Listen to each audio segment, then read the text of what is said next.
Amis du jour, chalutations. Pour les petits nouveaux, moi c'est Sekhmet, et je vous souhaite la bienvenue dans mon podcast littéraire.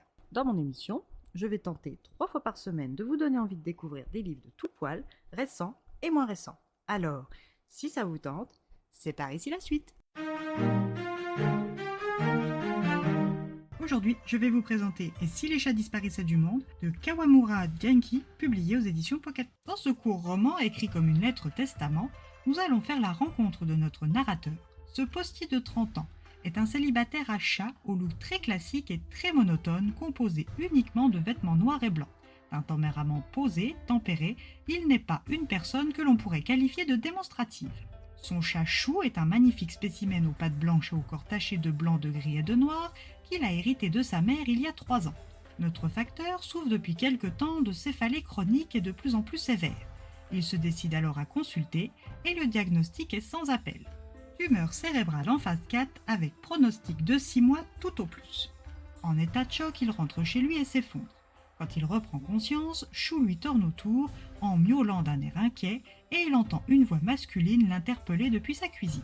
De prime abord, il pense à une hallucination auditive. Mais quand il se retrouve nez à nez avec un homme en short et chemisette hawaïenne, il sait qu'il ne rêve pas. Ce qui le frappe le plus, hormis sa présence non sollicitée dans son appartement, c'est que cet homme lui ressemble étrangement, avec juste une grosse touche d'excentricité en plus. L'inconnu se présente comme étant le diable. Il a conclu un accord avec Dieu, lui donnant le droit de se rendre sur terre pour proposer des échanges à des hommes sélectionnés sur le volet, leur accordant des jours de vie supplémentaires contre la suppression de choses existantes qui leur sont précieuses. Dit comme ça, le concept paraît simple et gagnant à coup sûr. Mais le diable ne serait pas le diable si tout était aussi simple que sur le papier. Aloha, comme il est décidé de l'appeler, explique à notre postier mourant que son heure est pour le lendemain, mais que comme il est un sacré vénard, il est le 108e humain sélectionné par ses soins pour conclure des échanges. Alors pour grappiller un jour de vie supplémentaire, est-il prêt à faire disparaître les téléphones de la vie? Pour ce premier échange, pas besoin de trop réfléchir. Sa vie vaut plus que l'existence des téléphones. On vivait très bien sans dans le passé, on peut donc recommencer. Comme Aloha n'est pas mesquin, il lui autorise un dernier appel avant de supprimer définitivement les téléphones de la surface du globe. C'est donc fébrile qu'il s'interroge sur la dernière personne à appeler. Son père, à qui il n'a pas parlé depuis la mort de sa mère, son meilleur ami et unique ami, son collègue. La liste de ses contacts défile et c'est finalement son ancienne petite amie qui est l'heureuse élue. Elle avec qui il avait passé tant d'heures au téléphone, ça paraît logique. Après ce coup de fil, il doit la revoir le lendemain. À son réveil, il pense avoir rêvé toute cette histoire avec le diable. Mais l'absence de son téléphone portable sur sa table de nuit lui indique que tout était réel. Il se rend à son rendez-vous et apprend des choses sur lui. À la fin de la journée, il retrouve son appartement où Aloha et Chou jouent ensemble dans le salon. Pour vivre un jour de plus, il va devoir sacrifier les films maintenant. Choix plus dur pour ce cinéphile de la première heure, mais là encore, sa vie prime sur ce loisir. Le lendemain, il se rend au vidéoclub voir son meilleur ami. Celui avec qui il a appris tout ce qu'il sait du cinéma, avec qui il a passé des heures entières à visionner parler de films.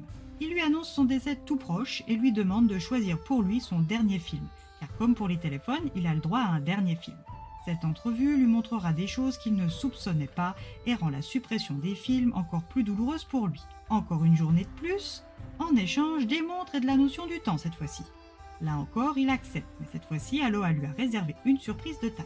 Il a donné la parole à Chou. Ce chat a un langage fort désuet et rappelle à notre narrateur sa regrettée mère. À travers le discours de Chou, il apprend à définir sa notion du temps, son rapport au temps qui passe et à la fin de sa journée, bonus, Aloha est encore là, fidèle au poste. Mais là, le choix qu'il va lui proposer est cornélien. Une journée de vie en plus ou la disparition des chats. Lui qui vient de passer toute une journée à dialoguer avec Chou, lui qui a aimé Laitue, le premier chat de sa mère et qui aime Chou depuis plus de 4 ans maintenant, va-t-il arriver à se choisir encore une fois lui au détriment du reste, ou est-ce le choix de trop? Aloha lui accorde quelques heures de répit supplémentaires avant de récolter sa réponse. Mais quelle sera-t-elle à votre avis? Et vous, quelle serait la vôtre de réponse?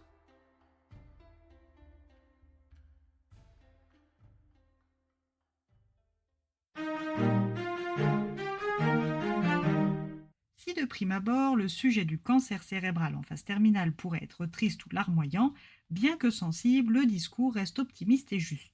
Ce court texte aborde des questions de fond que l'on peut tous être amenés à se poser à un moment ou à un autre dans notre vie, tels que la place des gens dans nos vies, notre rapport au temps, nos regrets, le sens que l'on veut ou que l'on donne à notre vie, les rapports que l'on entretient avec les membres de notre famille, nos amis, nos amours, bref, notre place dans ce monde en somme.